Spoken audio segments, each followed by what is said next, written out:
Hey guys, this is my review of the Leatherman Sidekick. If you are watching this because you are interested in the Leatherman Wingman, I have a review on that on my channel as well. That is the alternate version of this, sort of. There's some differences which I'll get to in this video, but I'm not going to get into everything because it's a multi-tool and there's lots of things to talk about, and I would easily go over the 10-minute mark. So I'm just going to go over some of the things I missed in the last video, and then basic stuff about this knife that are important to know. And yeah, here we go. First off, you guys see the accessories.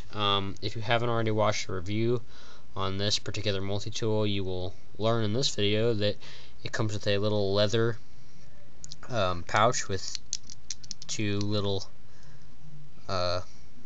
just sort of metal holes to attach to your gear when you're going hiking or something. It's sort of a, like, I'm just going to call it untreated leather. Like, if you look at it, you see it's rough. And I'm not sure if they did this on purpose, but I will tell you guys that this is a really good thing for me anyway, because I don't have a strop, and this untreated leather works very well as a strop for blades. And what a strop is if you go the opposite direction of the grind. So when you sharpen it, you go towards, like you're cutting the ceramic or whatever, but this way you like go the opposite direction, and it'll remove all the burrs from the blade. So I don't have a strop, and I have used this like once or twice on a different knife. I just got this, but I still used it, and it worked good actually. It removed some of the burrs, made the knife a little sharper, without actually taking off any metal, which is useful.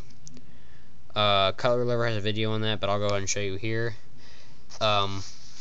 The difference between a chip and a burr is, like, this is a burr, so it's like a little dent in the blade metal, and then a chip is, it's basically a piece missing. So when you have this, you can run it across the strop, say my hand is the leather, and it'll smooth it out and make the knife appear to have a better edge on it, and you won't lose any metal. You'll just flatten out the other metal.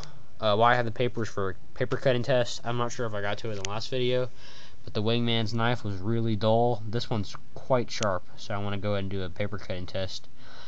I'll get to the differences on the inside of the blade first. You see here, this one has a serrated blade with a sort of a sheep's foot. This is for a rescue blade. Let's flip it over here. You guys can see the grind of the serrations. That is so you can slip it under someone's seatbelt without actually stabbing them and cut the seatbelt off, which is really useful. I find that way more useful than the clamshell packaging opener. I mean, I wouldn't have to use this, and I do use the clamshell packaging opener, or I did when I had the Wingman. I ended up returning the Wingman for this. But the one thing I didn't like about the Wingman was that there was only one blade, and it had half serrations, and I needed a blade with a saw. That's the main reason I traded. I needed one with a saw for my work, and that's just what I got. Same things here as in the other one, except this. Everything else is the same though. And these and this are different, but I'll just talk about that in a second here. They both have this Phillips head, two-dimensional sort of.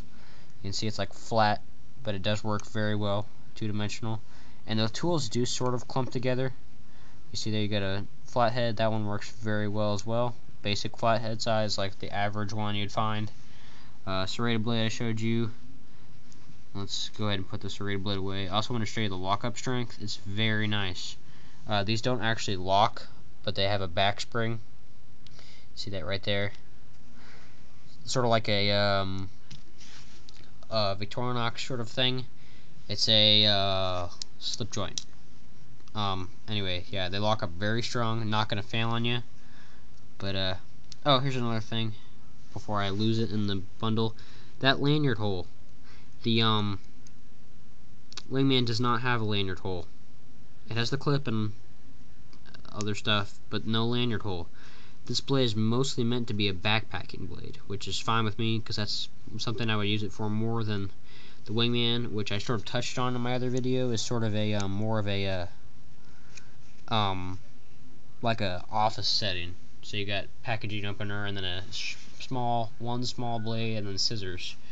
This one's more of a backpacking blade. This one does have spring-loaded pliers as well. The other one, the Wingman, does too.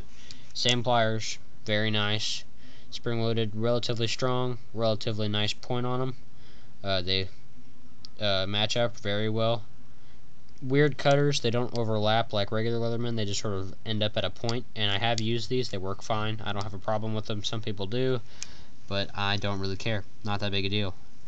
You can't really see at this angle. I'm really trying not to cut myself on that serrated blade.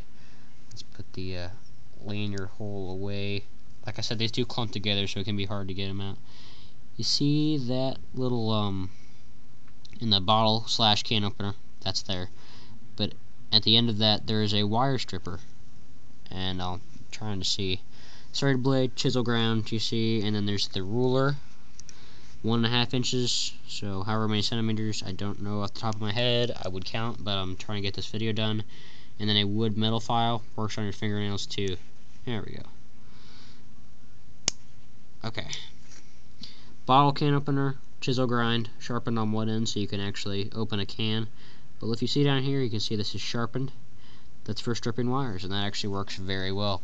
I have used it before.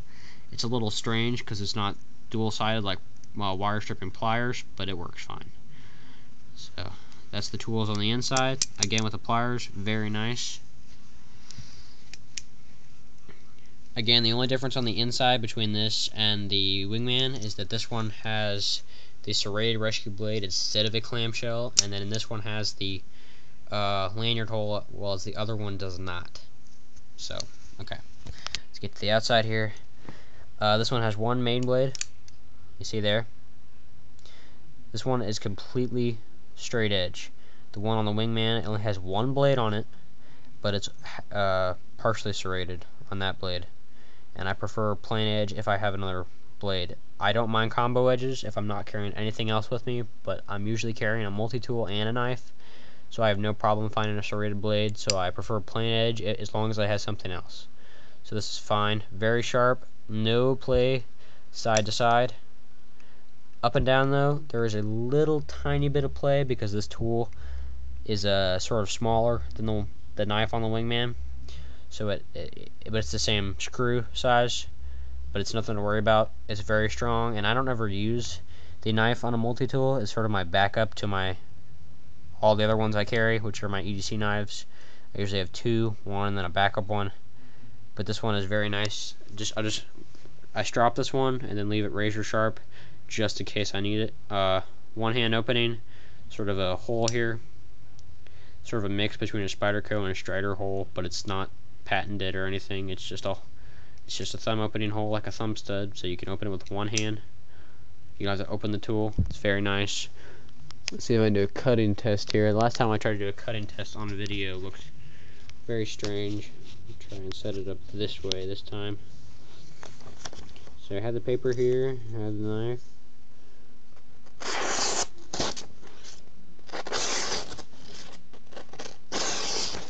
You guys can see that it's very sharp, very nice blade. I'll go ahead and just show you how to strop here.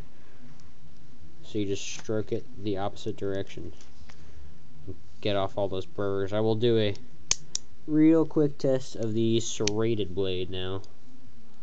If I have time, really need to get this done. Let's see how sharp the serrated blade is. It is serrated, but as you can see, it does cut paper. In between the serrations is very sharp, which is good. Just leave that there for when you have to, if you ever have to cut seatbelt. Again, this blade is never going to fail on you, but it is a little bit wobbly side to side. And then, real quick here, has a nice saw.